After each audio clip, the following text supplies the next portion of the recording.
नमस्कार, मैं वरेण्यम आयुर्वेदा फरीदाबाद से डॉक्टर रश्मि सुधा। आज एक आयुर्वेदा का एक मशहूर कॉन्सेप्ट है विरुद्ध आहार या इनकम्पैटिबल डाइट या रॉन्ग कॉम्बिनेशन ऑफ फूड। आज हम इसके बारे में बात करेंगे, चूँकि पूरी दुनिया इम्यूनिटी बढ़ाने में जुटी हुई है, तो हम क्या कॉम्बिनेशन से खाएं कि हमारी इम्यूनिटी बूस्ट हो, इसके बारे में बात करेंगे। या क्या ना खाएं जिससे हमारी इम्यूनिटी कमज़ोर हो।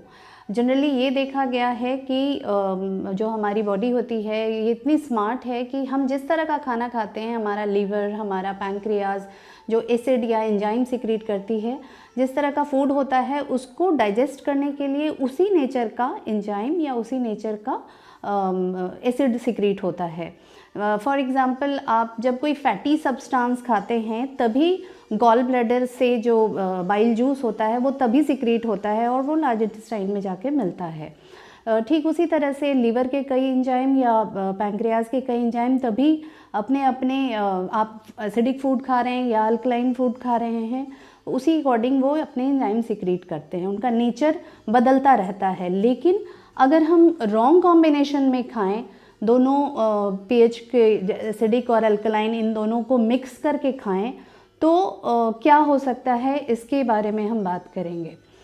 ये जो रॉन्ग कॉम्बिनेशन का फूड है ये act as a slow poison, ये धीमा जहर की तरह काम करता है और ये कई तरह की डाइजेस्टिव रिलेटेड प्रॉब्लम या ऑटो इम्यून रिलेटेड डिसऑर्डर ये क्रिएट करता है। ऑटो इम्यून रिलेटेड का मतलब होता है अपनी इम्यूनिटी अपने ही अगेंस्ट हो जाए। इस तरह की डिजीज़ेस जैसे रिमेटॉइड आर्थराइटिस है या सोरियासिस है या से डायबिटीज़ टाइप 1 जिसको जुवेनाइल बोलते हैं, ये इस तरह की जो प्रॉब्लम होती है ये रॉन्ग फूड कॉम्बिनेशन की वजह से हो सकती है। तो ये इसको हम कैसे अवॉइड करें या हम अपनी इम्यूनिटी को कैसे बूस्ट करें, ये जानना बहुत ज़रूरी है। इन सब फूडों को अवॉइड करके, इन सब फूड कॉम्बिनेशन को अवॉइड करके हम अपनी इम्यूनिटी कैसे बूस्ट करें। तो पहला जो है वो मिल्क के साथ का कॉम्बिनेशन है। अगर मिल्क के साथ ये माना गया है कि milk should be eaten alone, milk के साथ किसी तरह का कॉम्बिनेशन लेना सही नहीं है, क्योंकि मिल्क अपने आप में कंप्लीट फूड है, संपूर्ण आहार है। तो मिल्क के साथ जनरली किसी भी फ्रूट का या किसी भी अनाज का कॉम्बिनेशन सही नहीं माना गया है।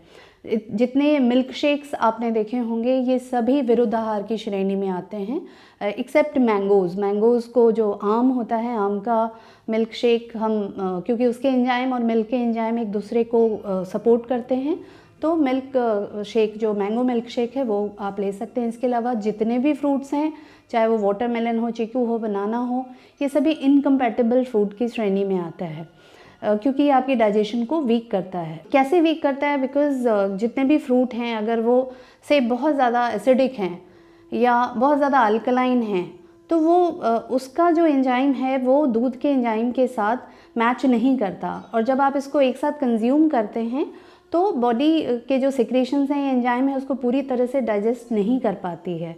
जो डाइजेस्ट नहीं कर पाती है तो एक सब्सटेंस जिसको अनडाइजेस्टेबल फूड मटेरियल, आयुर्वेदा के लैंग्वेज में इसको आम ये नाम दिया गया है। आम का मतलब होता है अनडाइजेस्टेड फूड मटेरियल।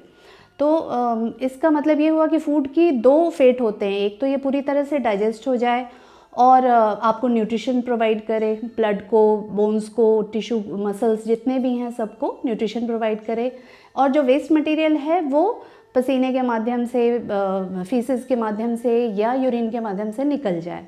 लेकिन अगर ये ना तो इस कंडीशन में है कि आपके शरीर को पोषण प्रोवाइड कर रहा है, पूरी तरह से डाइजेस्ट नहीं हुआ है तो नरिशिंग इफ़ेक्ट भी नहीं होगा, और ना इस कंडीशन में है कि वो शरीर से बाहर निकल सके। जैसे कि अगर आप प्रोटीन लेते हैं, एक कॉम्प्लेक्स प्रोटीन लेते हैं, उसका अमीनो एसिड में कन्वर्ट हो जाना चाहिए, लेकिन अगर वो यूरिक एसिड में ही कन्वर्ट होके रह गया तो क्या होगा?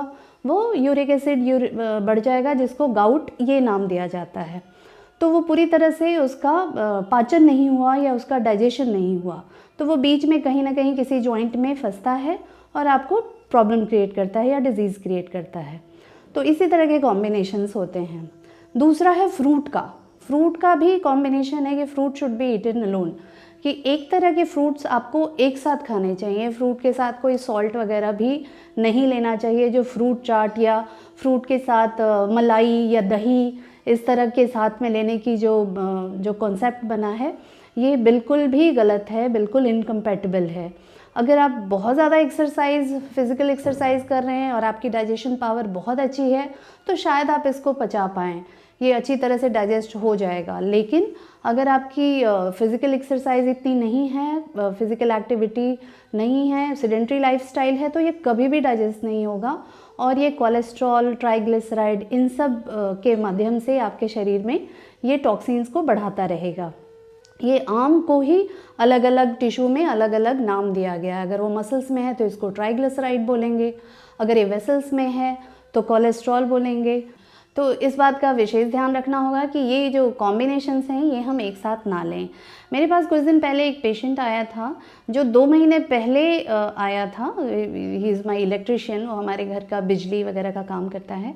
तो जब वो 2 महीने बाद आया तो उसके पूरे शरीर में वाइट पैचेस, जो लिकोडर्मा बोलते हैं, वो था। इन 2 महीनों में इतना ज़्यादा बढ़ गया था। तो आई आस्क्ड कि क्या हुआ, क्या खाया तुमने? मैंने पहले उसके डाइट पे ही क्वेश्चन पूछे। उसने बोला मुझे याद नहीं है। फिर भी पूछते पूछते पूछते पता चला कि उसने छाछ और कोको कोला एक के बाद एक पी लिया था। पहले उसने कोको कोला पिया और तुरंत बाद उसने छाछ पी लिया था किसी शादी में। जैसा कि हम अक्सर शादियों में जो बुफे सिस्टम होता है तो अलग अलग तरह के फूड हम एक साथ खा लेते हैं। और उसके 1-2 महीने बाद ही उसको अचानक से इतनी सारी स्किन प्रॉब्लम शुरू हो गई। तो ये बहुत अच्छा एग्जाम्पल था ये समझने का कि किस तरह से ये इतनी जल्दी फैलता है अगर हम इस तरह के जो रॉन्ग कॉम्बिनेशन के फूड एक साथ लेते हैं। क्योंकि बिकॉज छाछ इज़ टोटली अल्कलाइन और जो कोको कोला है वो पूरा का पूरा एसिडिक होता है। जो डिफिशियंसी होती है डाइट की, ना सिर्फ क्वांटिटेटिव होती है कि हम कम मात्रा में प्रोटीन या कार्ब्स या फैट या बाकी दूसरे मिनरल्स ले रहे हैं, बल्कि क्वालिटेटिव भी होती है। जो क्वालिटी होती है या जो रॉन्ग कॉम्बिनेशंस होते हैं, अगर हम इनको सही जगह से लें, रॉन्ग कॉम्बिनेशन ना लें, तो हमारी इम्यूनिटी ऑटोमेटिकली बढ़ेगी। तो डाइट में बहुत ज़रूरी है कि हम इन कॉम्बिनेशंस को ना लें। उम्मीद है आपको ये वीडियो पसंद आया होगा। अगर पसंद आया है तो इस वीडियो को लाइक करें और चैनल को सब्सक्राइब करें। आयुर्वेद से संबंधित किसी भी तरह का प्रश्न आप कमेंट बॉक्स में ड्रॉप कर सकते हैं। धन्यवाद।